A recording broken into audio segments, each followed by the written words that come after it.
നമസ്കാരം, എല്ലാവർക്കും പുതിയ വീഡിയോയിലേക്ക് സ്വാഗതം. എമ്പുരാൻ ചിത്രം ഇറങ്ങിയതിന് പിന്നാലെ കുറച്ച് വിവാദങ്ങൾ വന്നു. ആ വിവാദങ്ങൾക്ക് ഈ ചിത്രത്തിന്റെ സംവിധായകനായ പൃഥ്വിരാജ് സുകുമാരന്റെ അമ്മ മല്ലിക സുകുമാരൻ വളരെ മാന്യമായ രീതിയിൽ പ്രതികരിച്ചിരുന്നു. കാര്യം അവർ പറഞ്ഞ കാര്യം ശരി തന്നെയാണ്. ഈ ചിത്രത്തിൽ എന്തെങ്കിലും ഒരു ചിത്രത്തിനെ സംബന്ധിച്ച് ഒരു അഭ്യൂഹങ്ങൾ ഉണ്ടായാൽ ഈ ചിത്രത്തിന്റെ എല്ലാ അണിയറ പ്രവർത്തകർക്കും അതിൽ തുല്യമായ പങ്കാളിത്തമുണ്ട്. കാര്യം എല്ലാവരും സ്ക്രിപ്റ്റ് കാണുകയും വായിക്കുകയും ഷൂട്ട് ചെയ്യുമ്പോൾ അറിയും, പ്രിവ്യൂ ഷോ കാണുകയൊക്കെ ചെയ്തു തന്നെ. അതൊക്കെ പോട്ടെ, ചിത്രത്തിനെ കുറിച്ച് പറഞ്ഞപ്പോൾ കുറച്ച് പേരുടെ നമ്മുടെ പ്രതികരണങ്ങളിലേക്ക് പോവാം. നമ്മുടെ ഈ ചിത്രത്തിനെ കുറിച്ച് ഫേസ്ബുക്കിൽ സുപ്രിയ ഒരു പോസ്റ്റ് പങ്കുവച്ചെന്ന് പറഞ്ഞിട്ട് പറയാം. മല്ലിക സുകുമാരൻ ആദ്യം പോയി തൻ്റെ വീട്ടിൽ ചെന്ന് മരുമകളെ മര്യാദ പഠിപ്പിക്കാൻ.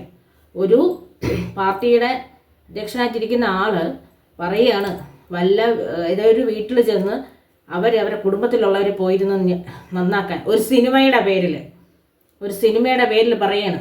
അപ്പം അവർക്ക് അവരെ സ്വന്തം ഫേസ്ബുക്കിലൂടെ പ്രതികരിച്ചുകൂടാ.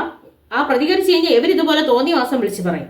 മറ്റൊരാൾ പറയാണ് എമ്പുരാൻ നാളെ മുതൽ എമ്പാം എന്നറിയപ്പെടുമെന്ന്.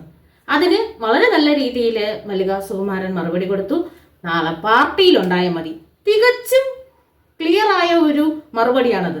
നാളെ ഈ പറഞ്ഞ പാർട്ടിയിലെങ്കിലും ഇരിക്കാൻ പറ്റുമെന്ന് ഉറപ്പിച്ചിട്ട് വേണ്ടേ ഒരു സിനിമയെ കയറി പ്രതികരിക്കേണ്ടത്, അല്ലേ?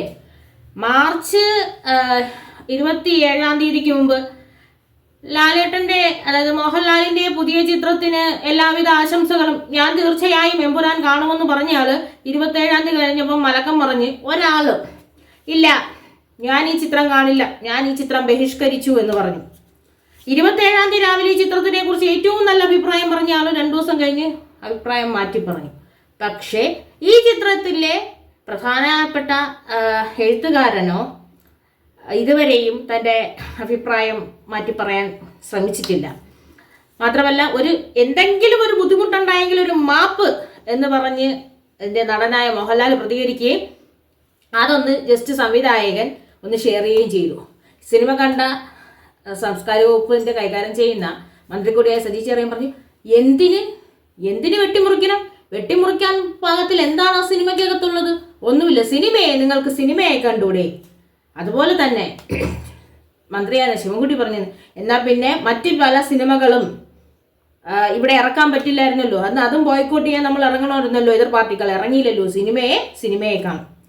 ഇതിനെക്കാട്ടിയൊക്കെ ഉപരി നമ്മുടെ മെഗാസ്റ്റാർ മമ്മൂക്ക വളരെയധികം പക്വതയുള്ള തീരുമാനത്തോടെ അറിയിച്ചു, സിനിമാ മേഖലയിൽ ഇതൊക്കെ പതിവുള്ളതാണ്, ഇതിനെക്കുറിച്ചൊന്നും ചിന്തിക്കേണ്ട ആവശ്യമില്ല. അതാണ് സത്യം. സിനിമാ മേഖലയിൽ ഇതൊക്കെ പതിവാണ്. പൊതുവായും ഈ മേഖലയിൽ ശത്രുക്കൾ ഷുവറാണ്, അവരിങ്ങനെയൊക്കെ പ്രതികരിക്കും.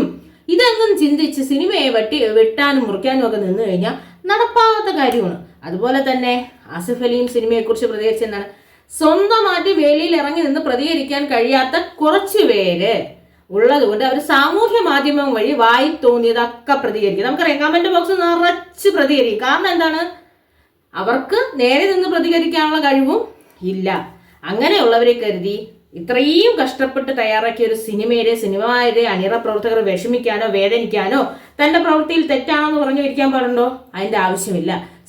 സിനിമയുടേതായ വഴിക്ക് പോവും, രാഷ്ട്രീയത്തിൻ്റെതായ വഴിക്ക് പോവും.